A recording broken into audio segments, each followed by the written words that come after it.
So I normally just let you introduce yourself. Okay. So we'll start there. Okay. I'm Robin Haynes. I'm the executive director at SIMBA, which is the Spokane Independent Metro Business Alliance. In large part, why I say SIMBA, I have been in the executive director role since December of 2023, so 8-ish months now. Okay.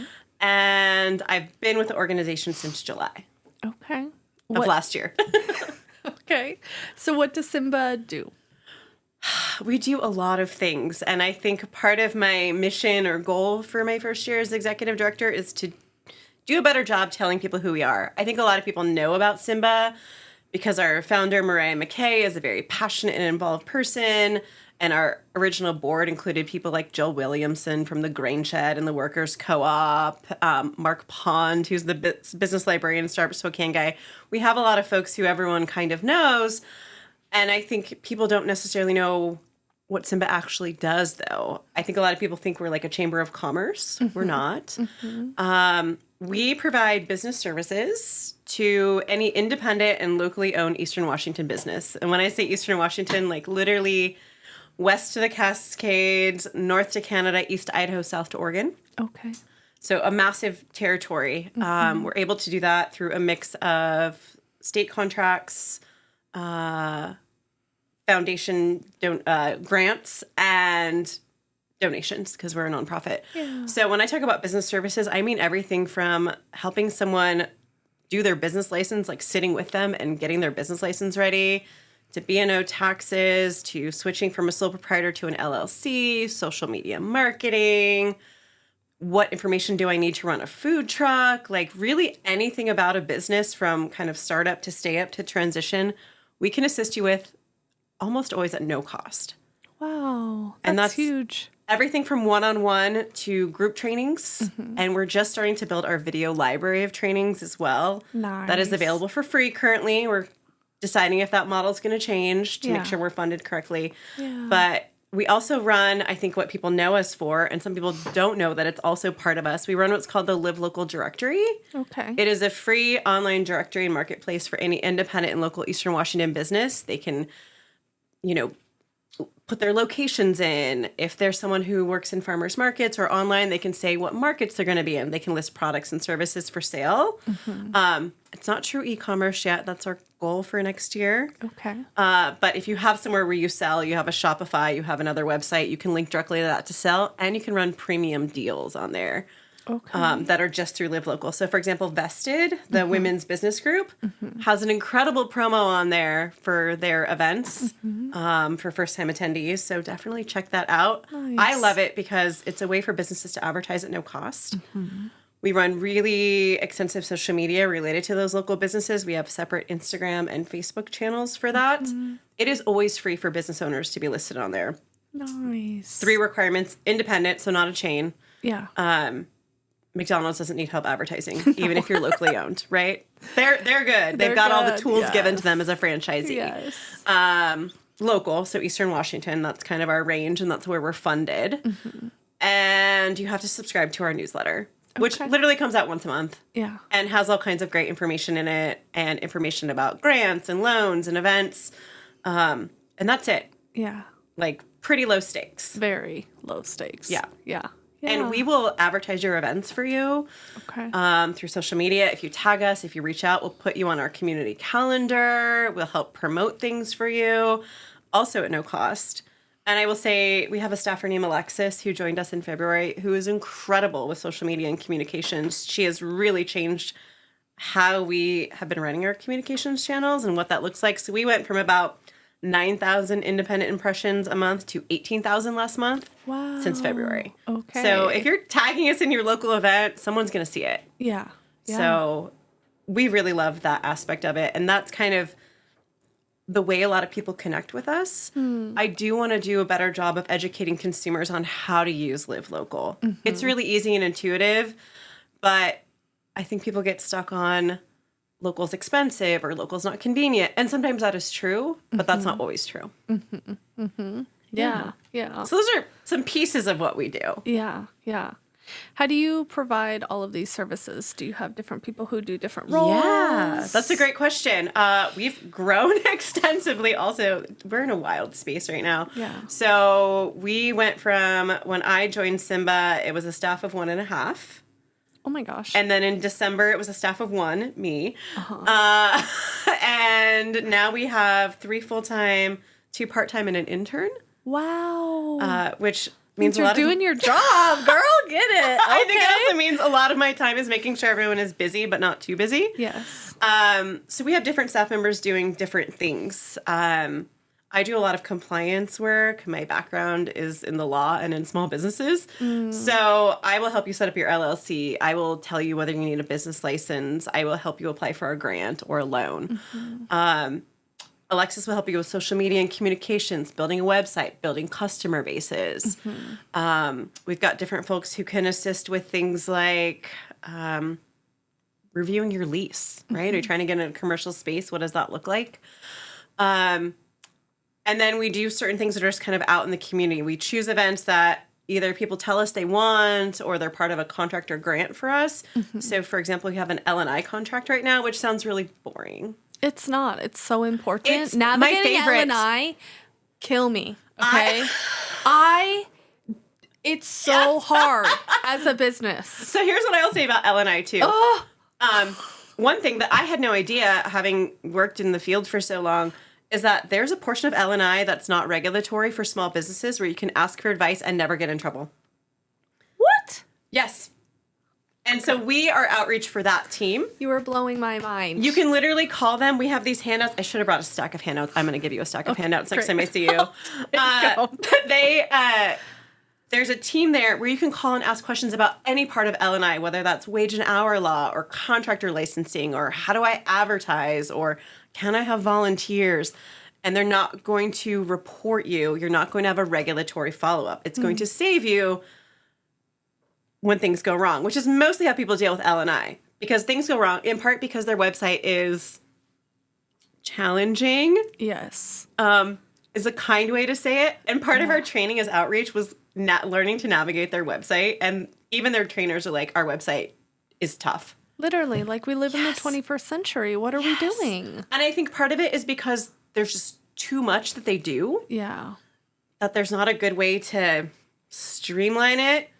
But you're right, it's a mess. It's a mess. And even so our job is to make paperwork. it not a mess. I love that. And to connect you. So like last month we had a food truck training because we work with a lot of food-based businesses. People want to get into food trucks.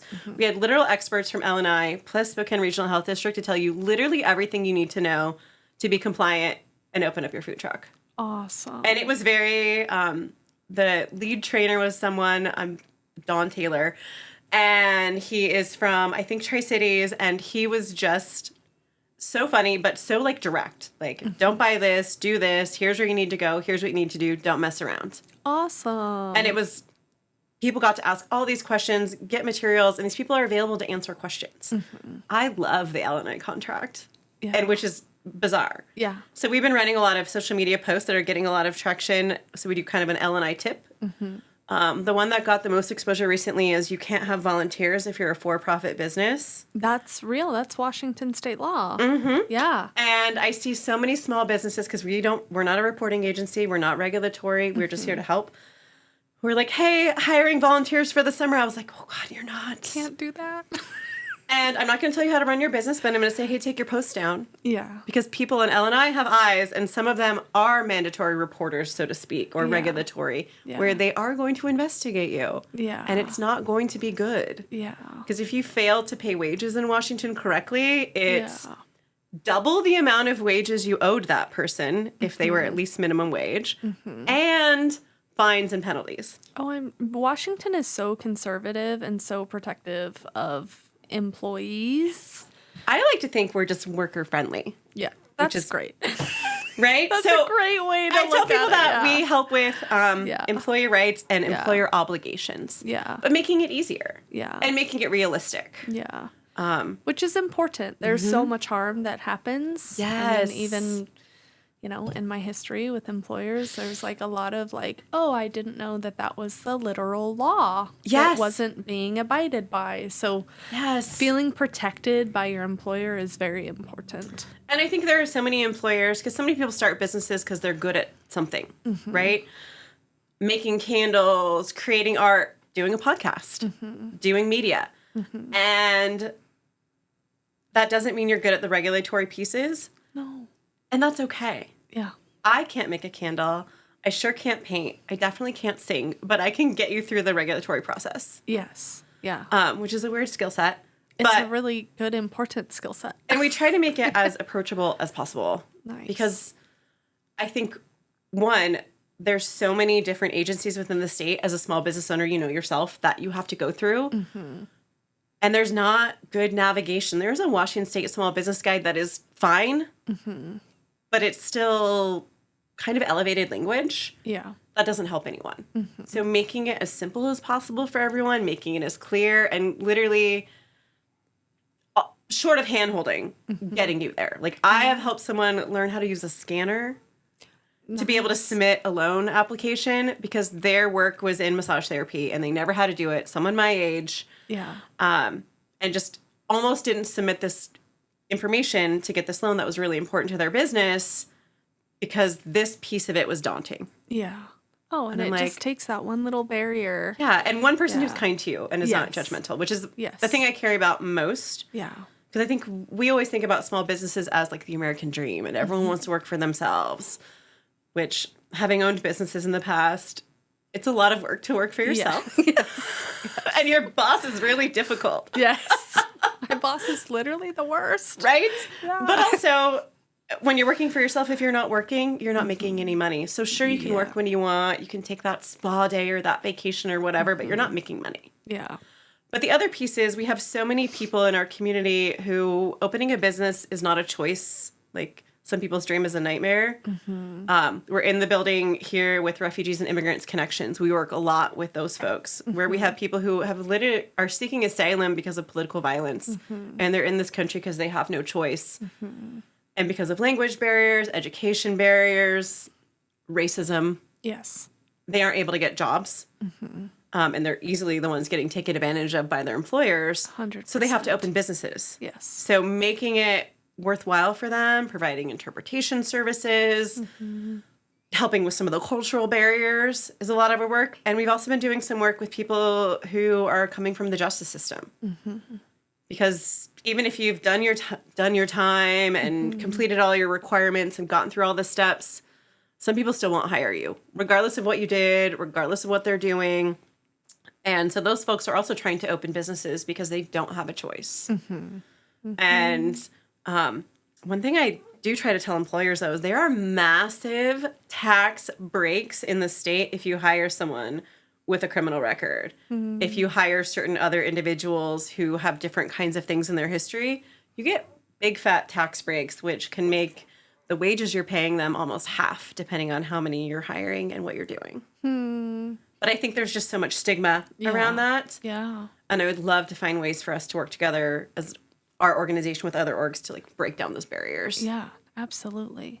So there's this element of justice and social much. work in what you do, even. Yes. Yeah. Why is that important to you? I think it's important in part, coming from the legal system. I think there's so many barriers and so much stilted levels and unnecessary bureaucracy for any variety of reasons. And I think regardless of what you think about the legal system, everyone thinks it's unnecessarily complicated Yes. and wildly expensive. Wildly expensive, yes. And I think at SIMBA, we're able to provide all this kind of information. And I feel like I do the boring stuff, like regulatory stuff. Alexis is doing the really fun stuff, like social media and marketing and customer engagement and things that are really fun.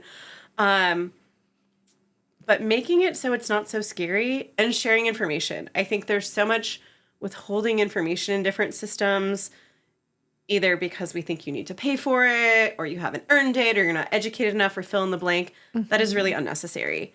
And I think it's just really important to provide it in a clear way and give people resources and tools. And there are definitely things that we're like, okay, this is not for us. You need to hire an accountant. You need to hire a lawyer. You need to fill in the blank to Yeah. fix it. But we will get you there and also get you to people who are going to help you. Yeah. So that big connection. Yeah. Yeah. Yeah. And I think the other side of it, too, is just educating consumers about supporting local businesses and why it's so important. I was trying to refresh my memory before I came here because I knew this is something I would talk about. But different stats come up all the time. If you spend $1 at a local business, locally owned, independently owned, not a McDonald's. Nothing wrong with McDonald's. I'm not hating on McDonald's. But it's just a good example for people to explain what's not independent. Yes. Is 60 to 70% of that dollar stays in your community. It goes into the pocket of someone who lives here. Some of it goes into state taxes and local taxes, which stay in our community and stay in our state. Some of it goes back into your local grocery store. It's going into other local businesses. It's going into local donations, right? SIMBA gets donations from people who live in this community. Other orgs get donations from people who live in this community. So that money stays here versus buying from like a big box store or ordering from Amazon. Yes. Usually 10% of that money stays in your community, and that's all local and state taxes. The rest of it goes somewhere else. Maybe a little of it goes to a local gas station for the Amazon truck to fuel up, but that is it. And so when you're shopping at Amazon, which I have also shopped at Amazon. I'm like easy on the Amazon shame. Right, exactly. And there's so many reasons to shop there or not shop there. Yes. And I get like, we are busy, we are tired, we have families, we have personal obligations. It's easy to point and click, but I think some of that is privilege too. And I think about that. I'm not judging someone from shopping there, but if you can spend 2 hours doing a Target haul, you can probably find those things locally. As well. And so Live Local is the part of the way to find that. Because you can search by the product you're looking for, the neighborhood you're in, the kind of business owner you want to support. You can look for veteran-owned or women-owned or BIPOC-owned or fill in the blank. So I always try to tell people, like, is there something that you can't buy locally or you think you can't buy? Because let us try to find it for you. Yeah. I love that. I mean, I'm a small business owner. My husband's a small business owner. So it is like huge when people seek out a local business, not just, and it goes beyond just the product. It's like, I'm connected to your business. I'm connected to the process. You know, you get more needs met. Than just like, oh, I got a cool hat, you know. Right. Oh, my blender came 3 days earlier, you know. Right. Because I had a blender emergency. Well, you know, I mean, ad marketing will make you believe that it is a blender emergency. 100%. But that's the point of, like, you know, I love that analogy of, like, if you can spend, you know, 2 hours doing a Target haul, then you can probably spend that 2 hours shopping locally, because it's so true. We had a little moment at SIMBA. If we are having an event, we have local food. We have a local location. Sometimes that's a library space because they're free. We're still a nonprofit. Spokane library spaces, though, I had no idea. They're incredible. They're amazing. The Shadle space specifically has like windows and lights coming in. It's a great space for a golden hour training if you're doing video. You can move everything around. There's multiple screens. It is fully free. Everyone helps you get it set up. You can bring in food. You can bring in beverage. But we have these phones for staff. I don't have it handy. They're not great. We had them as part of another program, but we just weren't going to get rid of them. We did donate a bunch of them somewhere else, but they're these old Motorola phones. It says Hello Moto when you turn it on. I love it. It's so embarrassing. I love that. And I'm used to Apple phones, so I'm a nightmare when I'm texting on it. So ignore it. If you've texted with me, I actually am literate. But I couldn't find phone cases for them anywhere besides Amazon and Temu. Like, not even at Motorola, not at Verizon, nowhere. So I went with Amazon because I thought that was slightly better than Temu. And we're just, SIMBA. For anyone wanting to start a new business, there you go. There's a need for outdated tech sometimes. All the nonprofits have them, and all the small business owners who are like, I can afford this phone for my business. Exactly. So what drew you to SIMBA? Like, I'm hearing big themes of community. Yes, a lot of things. I think I've always cared about helping people, which air quotes helping people, what does that mean? Yeah.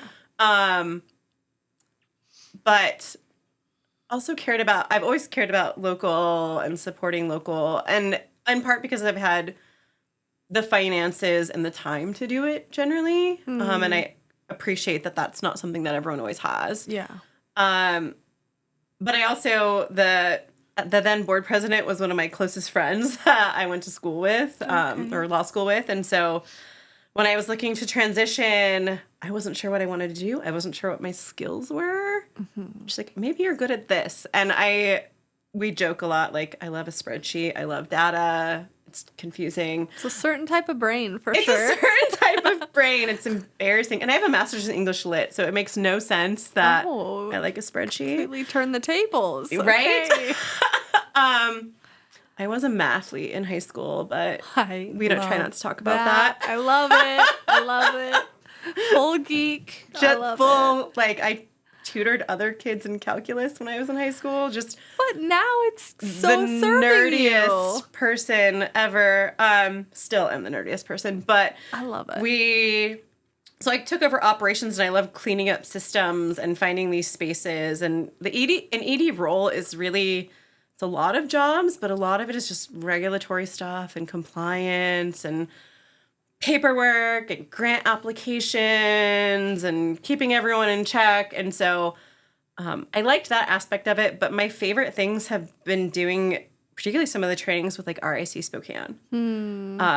We did one with a group of women from Afghanistan, from rural Afghanistan. And I prepared all these materials, and generally when we work with them, their case managers will translate my materials into whatever language for the group I'm working with. And we always try to keep a copy because we work with all kinds of people from all over. So I'm always trying to have materials available. Totally. And we have some funding to hire translators because I certainly don't speak Pashto or Arabic. Yeah. You're looking at up to 5 different languages. At least. Yep. And so after our presentation, their caseworker asked if I could get the materials as translated. And she said, we didn't translate them because these women, based on where they grew up, never learned to read or write in their own language. So it wouldn't matter. And so thinking about that as a barrier to applying for a job, you can't read or write in the language you know how to speak. You definitely can't read or write or even speak this language in this new country that's totally different, and you're trying to support your family. And so one of the women in the room said, through their translator, thank you so much, because where we came from, we weren't allowed to learn, and now you told us we could own businesses. And I'm like, well, now I'm going to cry. Yes. And that feeling of like, oh, you helped me, and this made a difference. And this changed things. Yeah. In such a huge way. Yeah. In such a huge way. And I think we just have a really fun staff. I mentioned before we got online, I guess, that they're all young. So I do laugh occasionally, or make a reference to social media, or not social media, but like pop culture things. Yes. And they're like, we don't know what you're talking about. Yeah. I'm like, well, that's fine. That's fine. But they're just fun. And there's so much joy in our staff meetings and so much laughter. And sometimes I feel like the taskmaster, like, okay, we have to get some stuff done still. Yeah. And Saturday, we are going down to Pullman to see a presentation from Dr. Terry Buffington, who is an anthropologist who walked with Martin Luther King and studied the impacts of the civil rights movement on young Black men there. She's in her 80s. She's a visiting professor at WSU. Wow. And I know we're just going to have all these laughs and all this excitement in the car ride. Dr. Terry is no nonsense, and she's incredible, and you just want to be her best friend when you meet her. Yeah. And it's not even something that's required, and everyone wants to go. So, of course, we have a good time. Yeah. Which is really lovely. And we get to do things that are not just trainings about LLCs and your business license. We did Spokane Pride. We did Pride in Perry, World Refugee Day. We're at the Fairwood Market. Nice. You know, we're doing different things in different spaces and trying to infuse some joy into work that's challenging. Do you feel like you've always had access to joy in what you do? Like at a job? Yeah. No. Okay. I don't know anyone who's ever had joy in all of their jobs. Yeah. Yeah. My first job was at a Wendy's Okay. in the Spokane Valley. Shout out. That's right. The location doesn't exist anymore. Yeah. But I would work like the drive-through, Uh-huh. and I remember how poorly people treated me Oh, yeah. as a teenager and how freaking hard that work was. Mm-hmm. And I really feel like everyone needs to have a service industry job at some point. 1,000%. Most of my skills as a therapist come from my service industry days. Yes. And I think, gratefully at SIMBA, people are asking us for help. Rarely are they nasty with us. We get a little bit here or there. But, the Karen phenomenon on social media is very, I'm like, it's not new. There just weren't video cameras. Yes. There were tons of Karens when I was 17 in the 90s being awful to me. Yes. Although I really joke, when we sign people up for Live Local, I joined SIMBA through canvassing, and I think I got hired because I had canvas experience, and on my third day I got promoted to canvas manager, and I think it's because I could read a map. Yeah. That's real. Right? The door-to-door. Yes. Yeah, what street am I on? And I had previously canvassed for, local political candidates or, a Planned Parenthood, which is challenging. I bet. But, here trying to tell someone there's something good, and our director at the time of a contractor for SIMBA said, well, just go in and ask to speak to a manager. I'm like, I'm a middle-aged woman with short hair. I'm not walking into a restaurant asking to speak to a manager. Don't set me up in that way. I'll be like, let me tell you about this great service. Is there someone with authority to sign up for it? Not, can I speak to a manager? I was like, I'm going to be on social media and not in a good way. Yeah. Put your phones down. Right. I can't be that person. Oh, yeah. So no, I haven't always had joy at work, but I feel like most days this is pretty joyful. There's a lot of tedious stuff, almost cursed, Yeah. You can. that you have to do in this job. I think a lot of for-profit businesses want to get grants. Mm-hmm. It's really not a reality anymore. Mm-hmm. There's almost no grants for for-profit businesses. There were so many during COVID with all that ARPA funding, the American Rescue Plan Act. Mm-hmm. But we've kind of gone back to the traditional model of grant funding where it's for nonprofits and for people in research space. Mm-hmm. Sometimes mental health, sometimes the arts, but generally not. But I also tell people, you probably don't want a grant. Mm-hmm. Because the amount of hours I spend writing a report or reports every month to prove what I've done at risk of losing our funding is excessive. Oh, it's real. That was when I was... In my early days of mental health, I was a prime program manager at World Relief, and it was grant funded. And so it was me and a team of 3. And just the amount of proving that we would have to do, and it was incredible. I'd get, a family of 7, a 2-bedroom apartment in 15 days. If that's not meeting the goal of housing, I don't know what is. And then we would have either another director from another program at that agency just come in and be just rip it apart. Or the state audit would rip it apart and say, this doesn't qualify. Okay. Mm-hmm. You do my job. You tell me what qualifies then. Mm-hmm. And when working with that population, it's a family of 7. Yes. We have live goats on the porch. We're butchering in the bathtub. Right. We're starting live fires. The cultural barriers. Right. So fuck off. It was just so disheartening because they see the dollar sign. They see the money. And that's, I think of my own tiny business and how I've grown that and trying to undo a lot of what is put in place for mental health. Yes. It's so dysfunctional and so backwards and so unhealthy. And I think about this contract we have that I love this contract. However, tedious. Mm-hmm. And there was a month we have kind of a minimum hourly requirement. And every single month that I've been running this contract, I started kind of doing the management of it in October, November. Mm-hmm. we have exceeded our minimum hours, except for December when it was just me for 3 of the weeks and then one other person who was brand new who couldn't take over work on this yet. Mm-hmm. So I was short by 1.5 hours of meeting minimum hours. So I get an email like, your contract says this. And I'm like, well, float over some of the hours from the other months when I was 30 hours over last month. Yeah. Yeah. Just no concept. And no like, oh, you're a human, which is something I love about this L&I contract. Yes. They're like, things come up. If you have to push something to another quarter for a deliverable, just move it.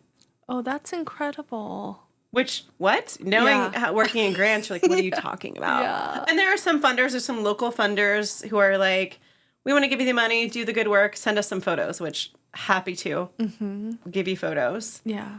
And others who are like, please write a 30-page grant application for $10,000. Yes. Yeah. That I won't pay till you're done, or you need to have matching funds. Yes. And so the financial part of running a nonprofit is not my favorite part because it feels like you're just constantly proving yourself and spending time not doing the work. Yes. Yeah. You get lost in the paperwork. Mm-hmm. I've worked for many mental health agencies that have been nonprofit, and it's like, we got, $300,000. Who wants to go do a training? And it's like, no one even specializes with this demographic, and now we're all forced to go to this fucking training because you want the money that none of us are going to see. Right.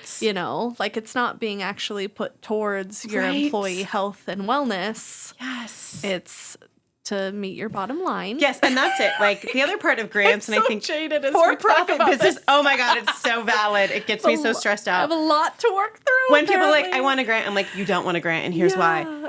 Also, a grant is usually tied to a program. Like you've got to create something, do it in 3 weeks, meet all these metrics, and then prove it. And the person who really takes credit for it is this foundation, which is important. Yes. But it's unfortunate that the way we serve communities, because every nonprofit is on this grant and donor cycle, is fighting to prove themselves and doing these $1 million programs for $50,000. Yes. Yep.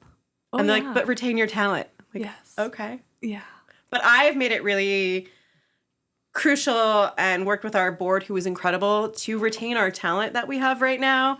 So we pay fine for a nonprofit in Spokane. But we have full medical, dental, vision that they pay nothing for. We have a 401k plan. We've got like 13 paid holidays.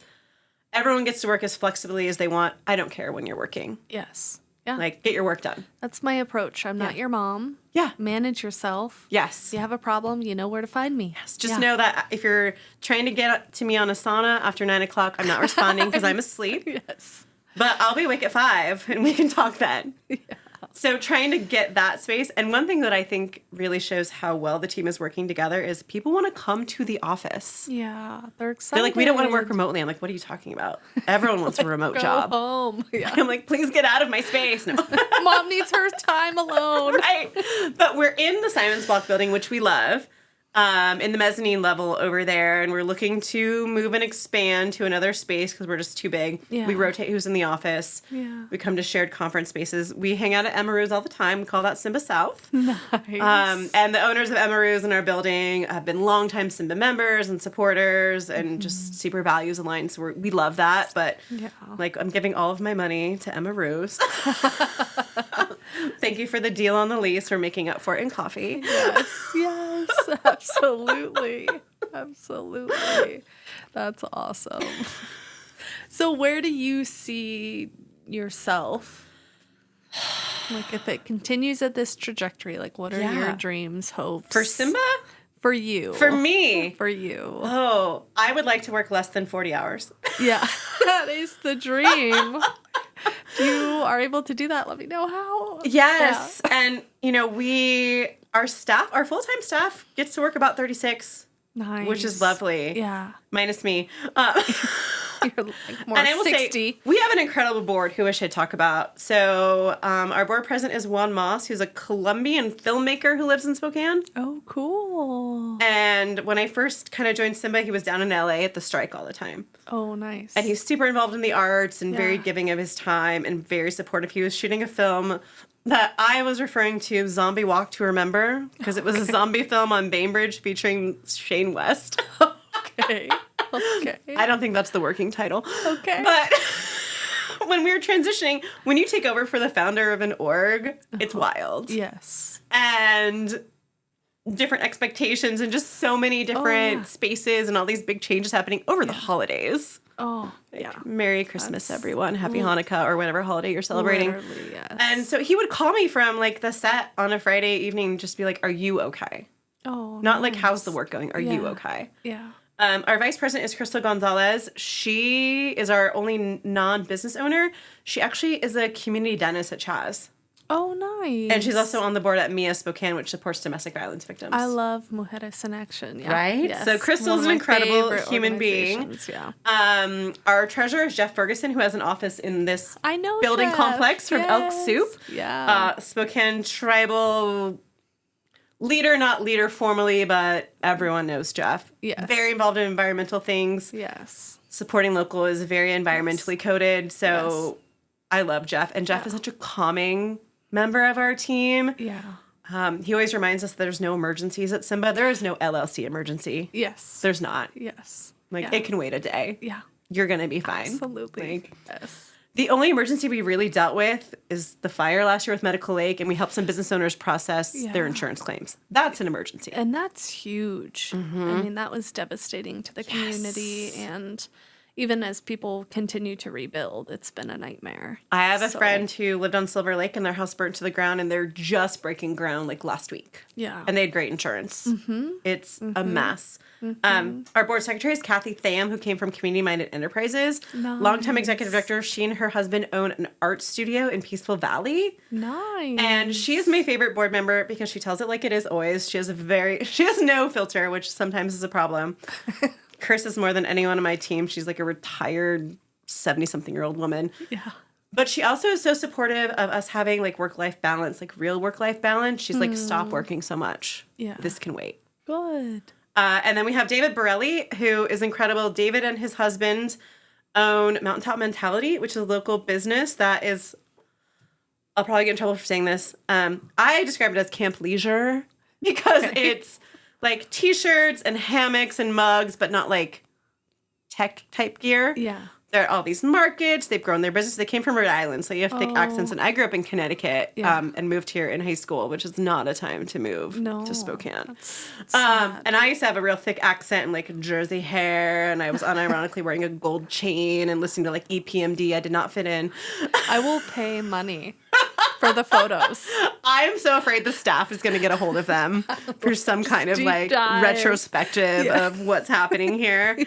But they are so community engaged. And Helmer, his partner Helmer Noel, is actually a singer locally. Oh, awesome. And won Spokane's Got Talent. Oh, cool. Yeah, and is about to release an EP. That's awesome. But they have day jobs because that's how it works. Yeah. And then we also have...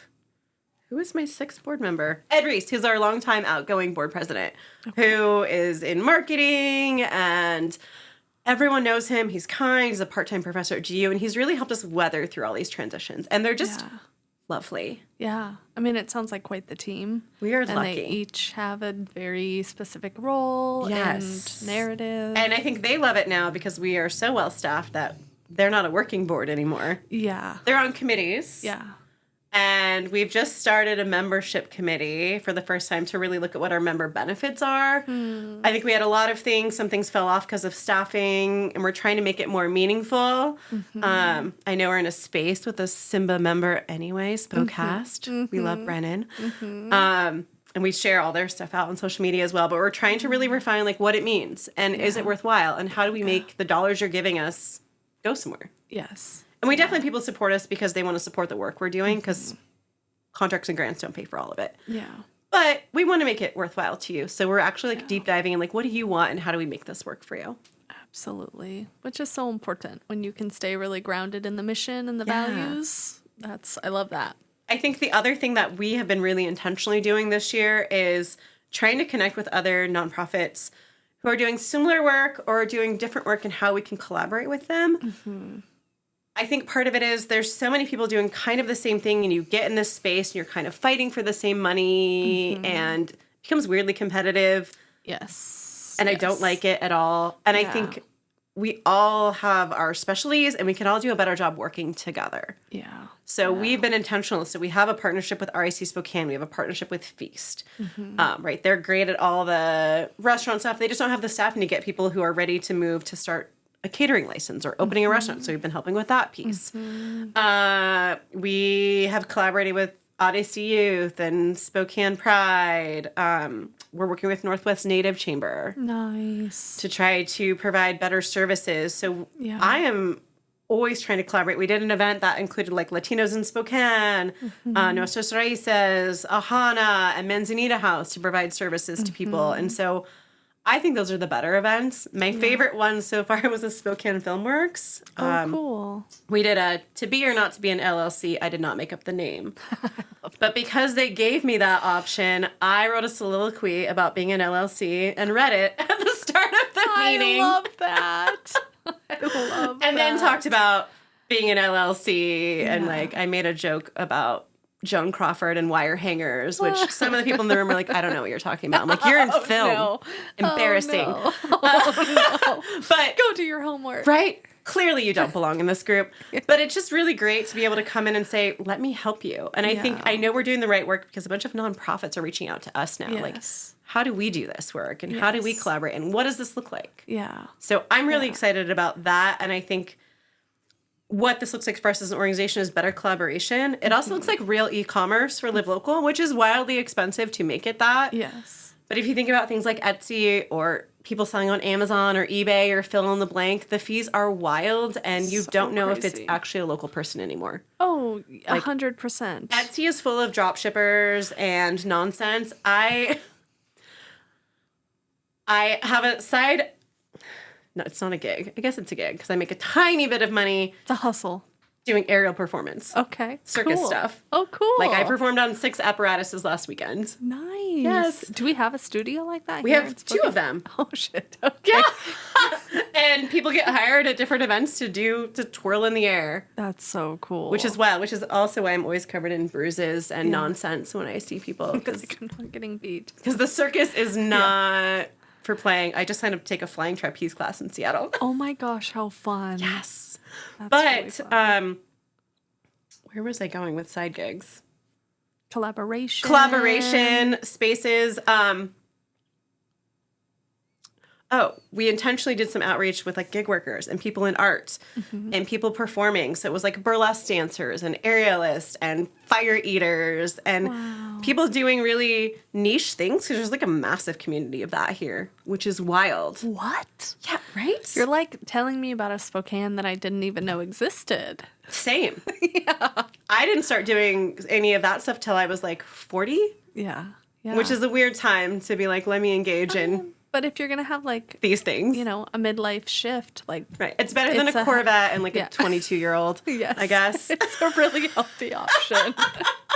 But it's just trying to find ways to get people tools and get people help in spaces where they don't think they need it. And trying to find where people are being missed. I feel like, for example, Latinos in Spokane, Nuestros Raíces do such an incredible job serving that community. They don't need any help. No. But there's other folks. There's not like a specific like Muslim targeted organization or Middle Eastern targeted organization. So we do a lot of work with Middle Eastern immigrants and folks of that nature, bringing in translators, trying to navigate that space. Or people who feel like, and we've been told this, like, what if I'm mixed? What if I am like part Native and part Latino? Where do I go? Well, first of all, you can go to any of the orgs. We will all help you. None of us are like, well, you don't fit this demographic. Yes. But we always want to be that space to get those people there. Yeah, absolutely. Which is important. People Yeah. are always kind of trying to find their space of belonging and where they fit in. And so it's good to know that you help navigate and connect and And make I think sure they're seen. So I was going to say the drop shipper, that's where I got sidetracked. With Oh, yes, Etsy. Etsy. Is like, you'll look up like aerial costumes, for example, and it's just Temu. Yeah. Or it's Shein shows up at your house. And Totally. you're like, I thought this was a creator. So we Totally. want to make it e-commerce with really low fees, just enough to manage the platform. Nice. But I think I'm still waiting on a quote for that right now. And I think it's going to be pretty excessive. So it's going to require a little hustling on our end to make it happen, but then it will effectively run itself, and it'll be a way for all of our really small vendors to sell their goods and services in a truly local way. Yeah. In a way that people can find them where it's not going to eat into their profit. I know that right now it's like 30 or 40%. Oh, it's 40% Etsy. across the board, even as a local. Like if you do, like my husband does a lot of business, and he had to stop doing wholesale completely because they wanted 40%. And even if he goes and does festivals or markets, he's doing a market over in Seattle. You pay a fee for your booth, and then they also take 40% on top of that. Tell me what your husband's business is. So he is Lazy Eye Supply. He's in the steam plant. He makes like hats and vests and clothing. We use a lot of Pendleton. He needs to get on Live Local. I know you're on there. It's the it's the complete ADHD brain of like just wanting to be a maker, and you can't just be a maker anymore. You have to do everything. So it's the burnout. So it's like, and you have to be a social media marketer, which we are about to launch our new website. I will give a shout out to Maker and Made because they're incredible. They're incredible. And I got to work with them years ago helping set up their business, so I feel like I've watched them grow. Oh, I'm everyone's mother in this town. Yeah. Mother Robin. I'm no one's real mother. I don't have children. We have pets, but I'm everyone's like faux mother. Yes. But we're so excited to work with them, to let them see. But I know they part-time teach classes on social media marketing. Like when I was in college, Friendster was the social media, which is before MySpace. Yeah. And you can guess how old I am. Yeah.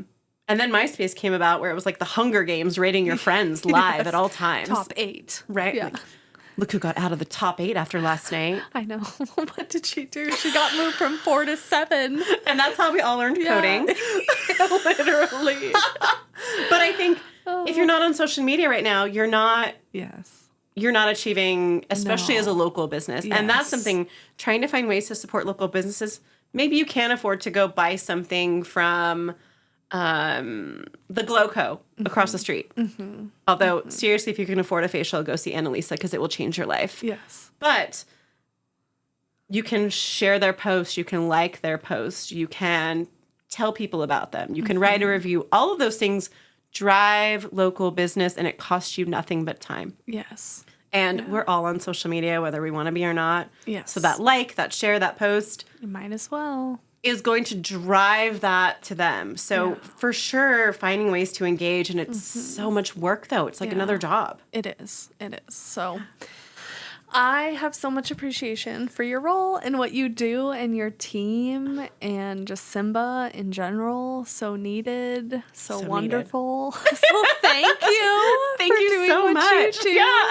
And thank you for being here to talk about it. Because, I mean, so much learning. I didn't know that you did half of what you do. So thank you. Which means we've still got work to do on telling our story. Yes. But it is so important because it's, I mean, I think, of that, what you said around the American dream, having autonomy, freedom, time off, being able to make a livable wage. Especially when everything is so expensive. Yes. So keep doing the work you're doing. You're doing great. And thank you for being here. Yes. Where can people find you? Yes. Up to date for events is always going to be Instagram. We use Facebook. We don't love Facebook.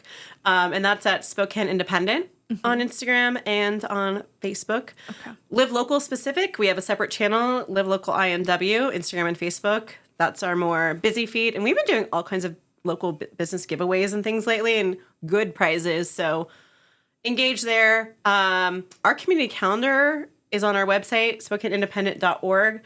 That website is still in the olden website. We're about to launch the new one, I think, in 2 weeks. Okay. So it'll be much easier to navigate. Nice. And just reach out to us. Awesome. Spokane Independent. Okay. You can find us. Sweet. Yes. All right, everyone. Thank you for tuning in. And go find Robin. Go find SIMBA. Go get your needs met. Go find good, awesome, fun, joyful community. And we'll see you next week. Hooray.